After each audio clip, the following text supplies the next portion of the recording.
So here we go with very simple ingredients. I have 6 slices of bread, edges already taken out, half cup of carrot, a cup of cucumber, a cup of cabbage. So I have chopped this in the chopper. I have used chopper for this. So the main ingredient in this to keep our sandwich moist is cucumber. So make sure to add cucumber, half cup of cream cheese. I am using this fat-free cream cheese, a teaspoon of salt, a teaspoon of black pepper, and here is my main ingredient, the magic. This is just mayo, the eggless mayonnaise which I use for this recipe. I will be using around 4 tablespoons of this. So let's go ahead and get started. So let's assemble all this first. Here goes my cabbage, carrot, cucumber, and my favorite part of this recipe, mayonnaise,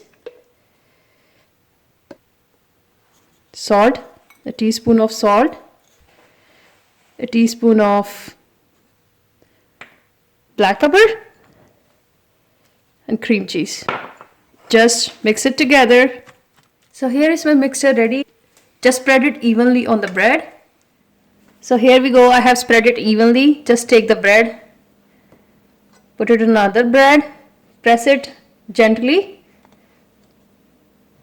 and that's it. It's ready.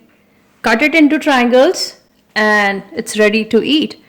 And moreover, the mixture which I made, it's good for 6 to 7 sandwiches.